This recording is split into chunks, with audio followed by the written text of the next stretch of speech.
Mag-prepare ako ng aming lunch for today's videos, guys, is egg with mushroom. So, nag-crack na ako ng egg. Bali, 4 eggs ang pinilagay ko sa mushroom. At nilagyan ko ng iodize.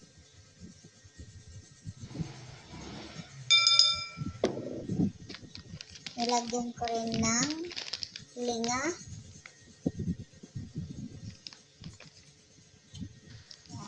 At nilagyan ko rin ng ginisa mix.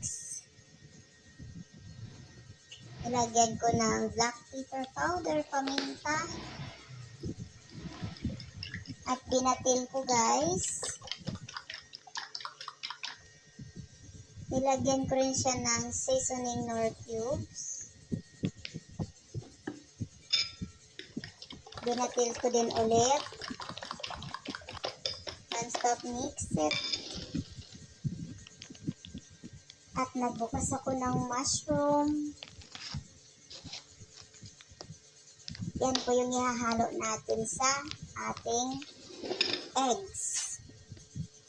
Nag-prepare ako ng bawang, chunk, slice.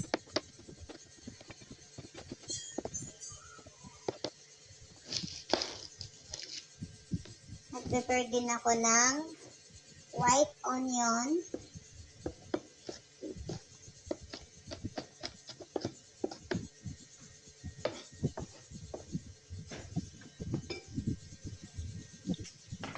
Tapos, nag-prepare ako ng butter at saka konting oil.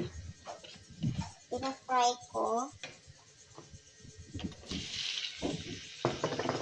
with garlic and onions, and pinalo ko na rin yung mushroom. Pina-fry ko rin yung mushrooms para maluto siya at mag-dry yung galing sa kanyang water.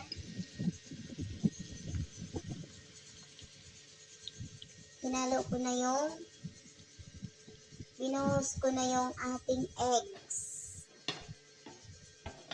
At yun na, takpan muna natin. 1 minute after, nag-brown na yung ilalim. Sige. Baliktarin natin. Hingi ako ng tulong kay Mr. Ayan. Medyo nainitan si Mr. Ayan, nabaliktad na siya. So yan, ready na yung ating mushroom and eggs crumbles.